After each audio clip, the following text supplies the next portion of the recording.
बिस्मिल्लाहिर्रहमानिर्रहीम अस्सलाम वालेकुम स्टूडेंट्स। आज हम लोग पढ़ते हैं अपना lesson number 36 regulation of television, यानी कि टीवी की पॉलिसीज़ को कैसे मेंटेन रखना है, कैसे क्या कुछ करना है, वो सारी जो पॉलिसीज़ हैं उसको कैसे जो है ना वो बनाई गई थी, कौन कौन सी पॉलिसीज़ बनाई गई थी, ठीक है, और कैसे सेंसरशिप बनाए गए थे, कैसे लॉज बनाए गए थे। ये वो वाला लेसन है, इंपॉर्टेंट लेसन है ये, लेकिन मुश्किल नहीं है। आप लोगों ने घबराना नहीं है। आप लोग लेक्चर सुनेंगे ना तो आप लोगों को बिल्कुल ईजी लगेगा, ठीक है। देखिए, आप लोगों को जैसे पता है कि टीवी जो है ना वो एक फेस टू फेस कम्युनिकेशन के लिए बहुत ही इफेक्टिव मीडियम होता है, लेकिन एक इसका ना डिसएडवांटेज है। वो क्या डिसएडवांटेज है कि जो स्पीड ऑफ कंप्रीहेंशन होती है ना वो हमेशा बात करने वाले के हाथ में होती है, यानी कि जो न्यूज़ कास्टर होता है, जो भी परफॉर्मर होता है ना टीवी पे, वो ही हमेशा वो कंट्रोल करता है स्पीड ऑफ कंप्रीहेंशन को। लेकिन प्रिंट मीडिया में क्या होता है कि स्पीड ऑफ कंप्रीहेंशन पढ़ने वाला खुद कंट्रोल कर सकता है। ये एक एडवांटेज होता है और ये एक लिमिटेशन होती है मीडिया पर्सन के साथ है, जब वो टीवी को एज ए टूल कम्युनिकेशन का टूल जो है ना वो यूज़ करते हैं। तो टेलीविजन एक ऐसा मीडियम है जिसको एक्स्ट्रा ऑर्डिनरी स्ट्रेंथ हासिल है कम्युनिकेशन के सेक्टर में, और अब तो हम लोग ग्लोबल और इंटरनेशनल कल्चर भी देख सकते हैं अपने टीवी पे बैठ के, ठीक है। और ये सिर्फ पॉसिबल इसलिए हुआ कि आप लोग अब बैठ के दुनिया की किसी भी कल्चर के बारे में, किसी भी लैंग्वेज के बारे में, किसी भी रिलीजन फिलॉसफी के बारे में as a through a TV आप लोग जान सकते हैं।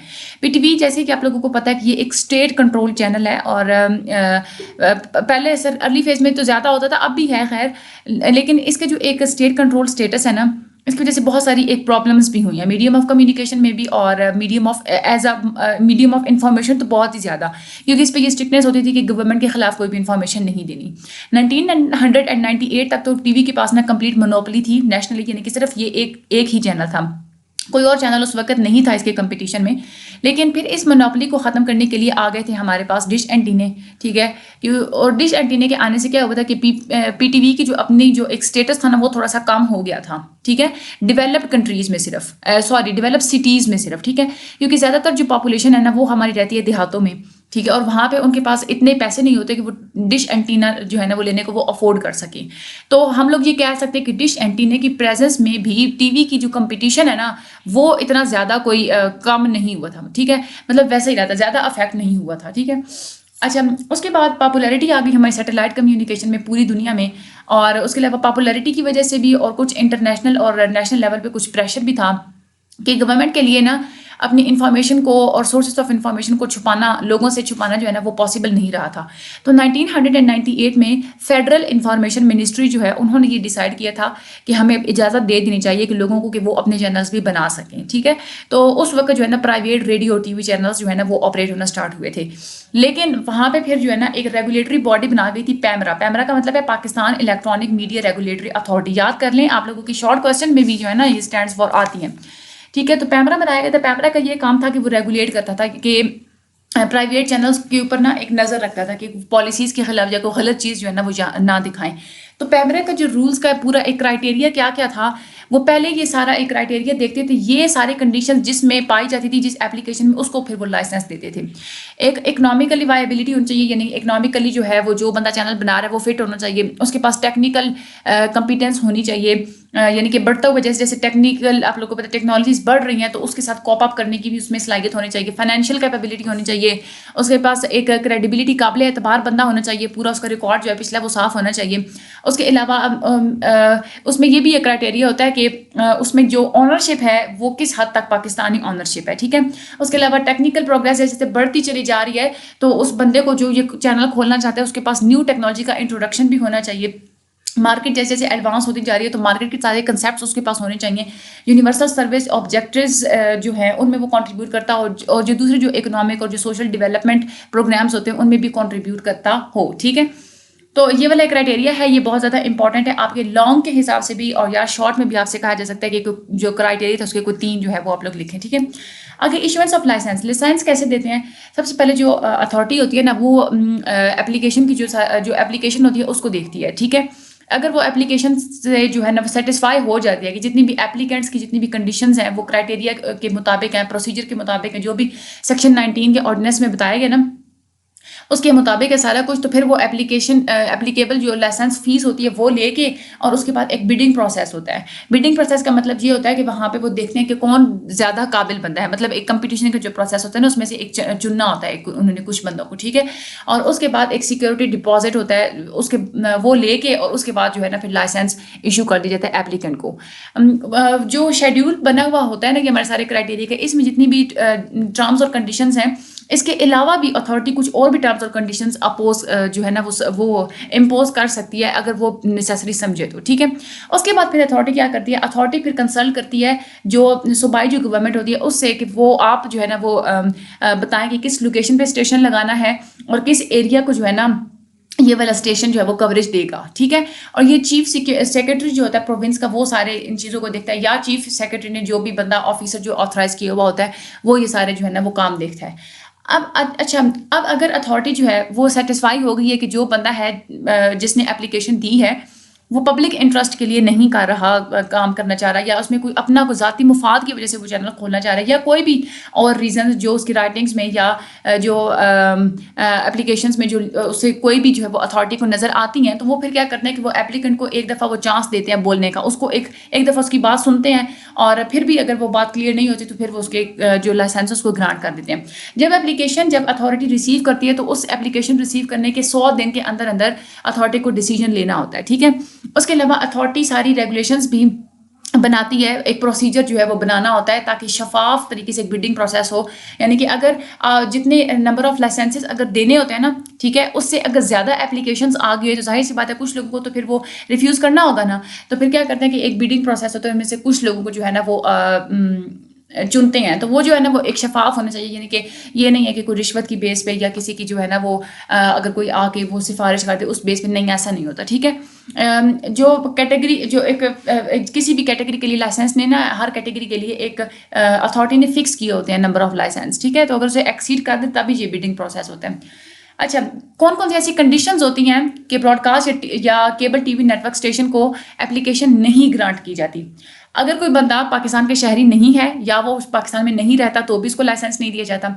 अगर जो चैनल खोलना चाहते हैं वो कोई फॉरेन कंपनी है, बाहर की कंपनी है, जो कि बाहर की गवर्नमेंट के कानून के मुताबिक काम करती है कोई कंपनी, उसको भी नहीं दिया जाता।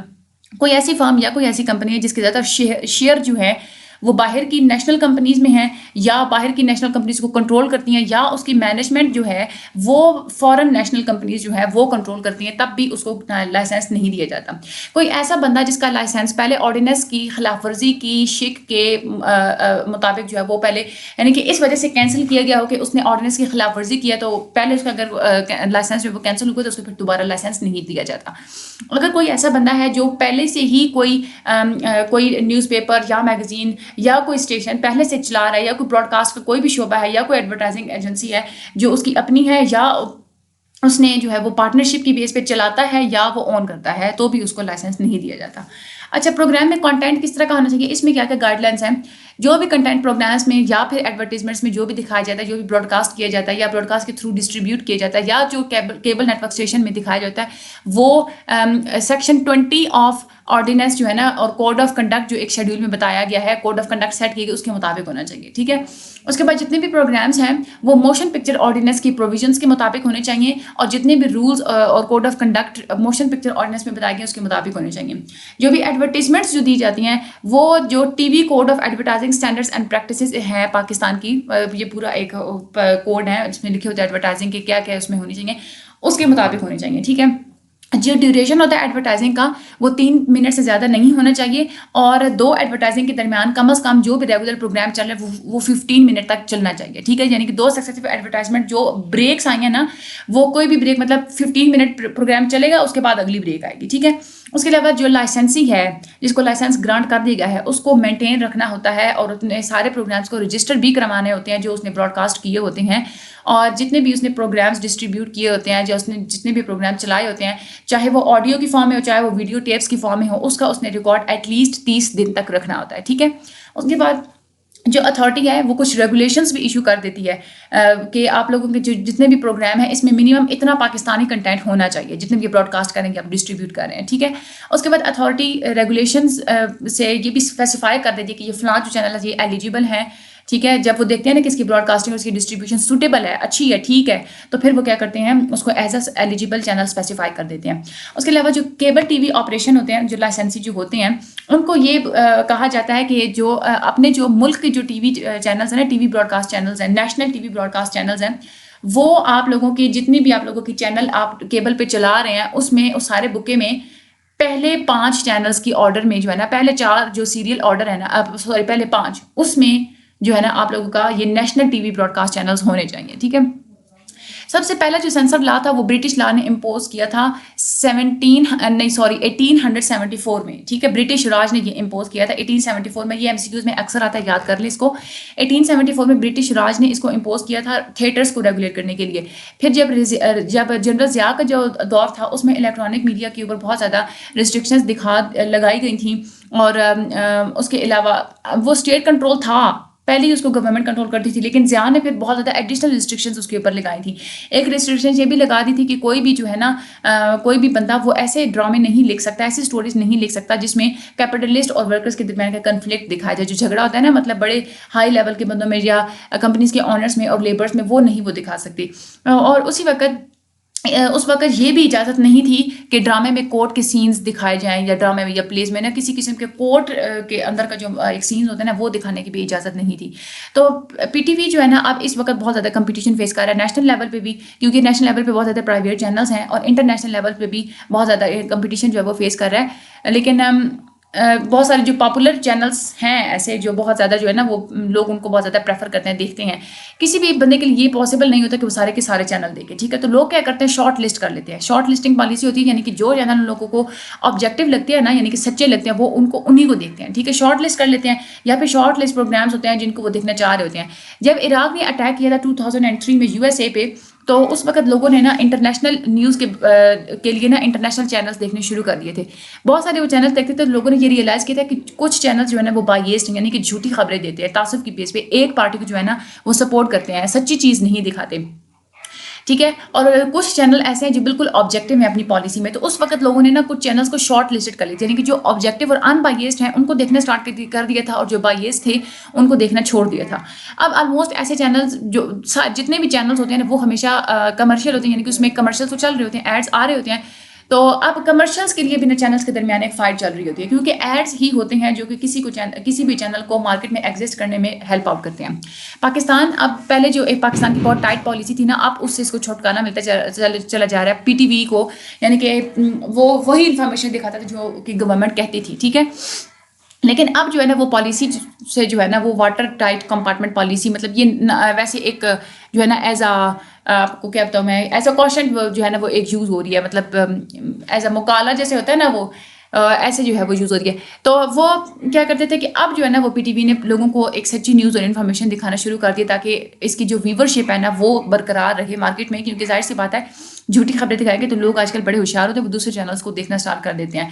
अब ये एक स्ट्रेट चैनल तो है, लेकिन इस स्टेट चैनल है, इस वजह से इसको एड्स के लिए ज़्यादा स्ट्रगल नहीं करनी पड़ती, क्योंकि ज़्यादातर एड्स खुद ब खुद ही लोग जो है ना वो पीटीवी में ज़्यादा ऐड देते हैं। लेकिन इसकी व्यूवरशिप को मेंटेन करना ना, ये एक बहुत ज़्यादा डिफिकल्ट प्रॉब्लम है, ठीक है। क्योंकि अब केबल टेक्नोलॉजी आ गई है, तो लोग क्या करते हैं कि उनको बहुत सारी मुख्तलिफ किस्म की इंटरटेनमेंट अब उनको अवेलेबल है, इन्फॉर्मेशन भी उनको दूसरे चैनल से अवेलेबल होती है। तो therefore it can be said the private channels and satellite cable जो है ना, उन्होंने बहुत ज़्यादा लोगों को एक आज़ादी दे दी है। जितने भी अब के सैटेलाइट प्राइवेट चैनल जैसे जैसे बढ़ते चले जा रहे हैं ना, और सैटेलाइट और केबल टेक्नोलॉजी भी बढ़ती चली जा रही है, तो लोगों को ये एक आज़ादी मिलती चली जा रही है कि वो ज़्यादा अच्छे से एक चॉइस कर सकते हैं। ये फैसिलिटी उनके पास पहले नहीं थी, लेकिन अब ये चॉइस की जो फैसिलिटी है ना वो अब लोगों के पास है। तो हमारा ये वाला लेसन हो गया है कंप्लीट। मेरे चैनल को सब्सक्राइब और शेयर भी कर दीजिएगा। अल्लाह ताला आप सब लोगों का हामी नासिर, मुझे अपनी दुआ में याद रखिएगा। थैंक यू सो मच, अल्लाह हाफिज़।